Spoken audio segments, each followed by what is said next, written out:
Good morning, everyone. Actually, can't be a better day. Check the sun.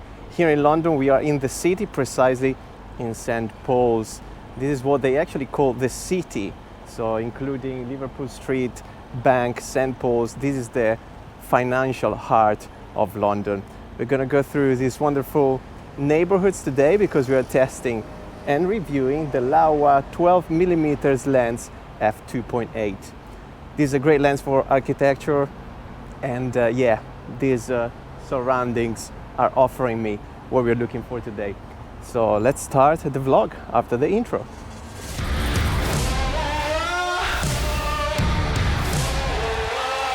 Let's go!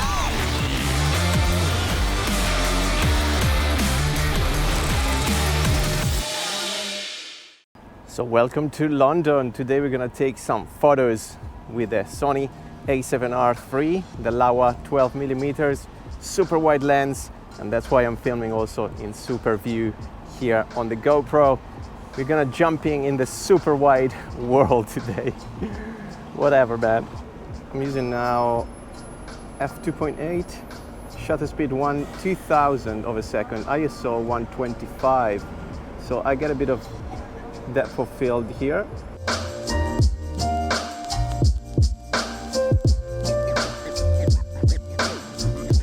Super wide, as you can see. We are talking about the Laowa with E-mount today, but you can grab different other mounts on the Laowa website. Not affiliated links, I'm not paid for this review, it's just a test because my friend Joe lent me this lens today, so let's test it out. This is a rectilinear lens, also called Zero Distortion. Usually when you have super wide lens, when in your environment you have straight lines, for example this building right here, you see the GoPro is actually distorting and creating curves on the straight lines. Well, this rectilinear lens should avoid that and should take photos with straight lines, straight walls in this case. And I'm gonna show you a couple of examples. All right, check these nice lines here.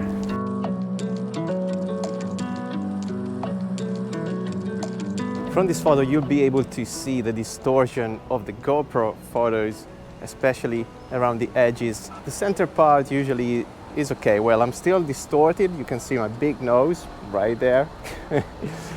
But yeah, especially here, look at these walls, they're all curved, while with the Zero Distortion lens, you're not getting that. When do we use 12mm lenses, super wide lenses? They're very useful for architecture, like when you want to highlight some specific features of the buildings, landscapes, great use of these lenses. Also indoors photography, videography, and that also comes to real estate filming. So if you're filming anything for a real estate agency, well, definitely that's a good lens you want to have in your backpack. I wouldn't really advise it for portrait photography because again, there's a bit of distortion, especially in facial features, but you can use it to represent some particular moods, maybe of a person, or again, facial features, like, as I said, my big nose, or these sunglasses in this case. So it depends. Some directors use wide lenses, super wide lenses in films as well, again, to highlight a specific mood and vibe. Like, check these lines here, guys. These are pretty cool. The body itself is very simple and plain. It's all made of metal, body, the hood, and also the lid. And I heard the previous version was the lid was actually made of plastic, so people were complaining, but this is solid and yeah, quite nice. Much better than some Canon lenses, for example, which have a bit of plastic in it. You will only find two different rings on the lens, one for the focus, one for the iris. Everything is manual here. Let's talk about some of the features of this lens, good and bad. And I mentioned it's a 12mm, yeah, we covered that, but it's a full frame lens. It's a full frame lens, so it can be used on full frame camera like the Sony a7R III, but also on crop sensor camera. And I have the capability on the Sony a7R III to actually crop the sensors. I'm gonna show you what you would get on a full frame camera, which is this photo right here. Now we're gonna switch to crop sensor. You can see how much image you are cropping out. Keep in mind, when you're using the 12mm on a crop sensor camera, you will get more or less a lens, an equivalent lens of 18mm.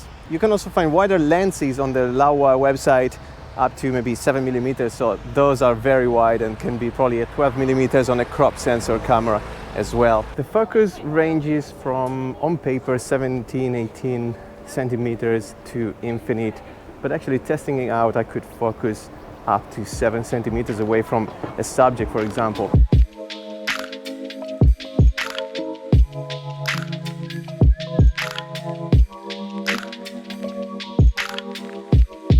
And the iris goes from 2.8 to f22.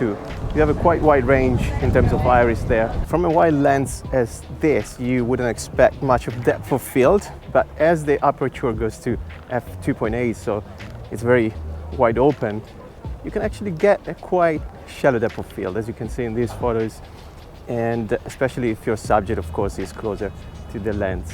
So I think you can achieve good results. To all the video shooters out there, bear in mind you don't have a screw thread on the lens, so you can't really mount ND filters. In a sunny day like today, if you're using S-Logs for your videos, which pushes your ISO to a minimum of 800 already, you need to compromise your aperture and completely close the lens to f22. That's the only way you can achieve a decent exposure. But if you use other logs, for example, that allows you to have a lower ISO, then you can probably go up to f16 or so, and even if you increase your frame rate. So I'm using 24 frames per second today, shutter speed 1/48, pretty slow, so a lot of light is going in. But if you go up to 120 frames per second, then you've got less light going through the sensor. And again, you can go maybe in terms of aperture to f11, f16, but no more than that.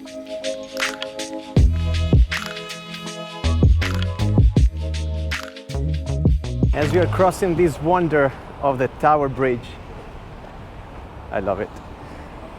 Let's talk about stabilization. There's no IBIS, no internal stabilization in the lens. Something else I noticed when I was shooting towards the sun in particular, or I had the light on one of the sides of the camera, there's big flares. So if you're not a fan of flares, not sure if this is the lens for you. Sharpness in the center of the frame, the image is very sharp, but towards the edges it gets blurred, so the sharpness fades away, and you will also notice some vignetting around the corner, and you can see everything here in these photos anyway.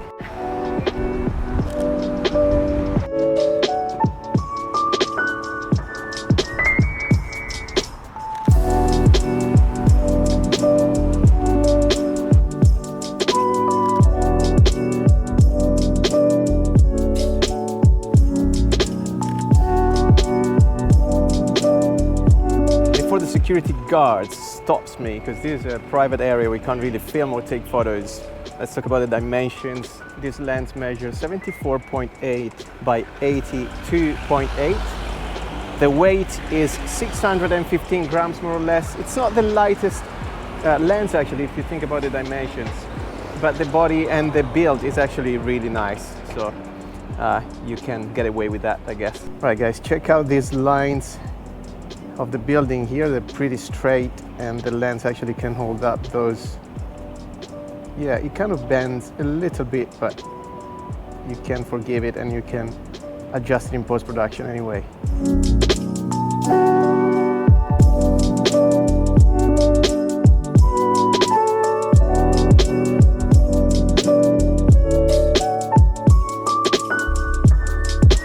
Let's not forget the price. Guys, you will find this lens online now from 700 to 900 pound, British pound. I think I'm gonna say bye-bye.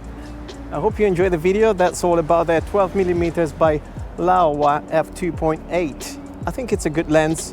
I wouldn't use it every day, and that's a suggestion when you make videos.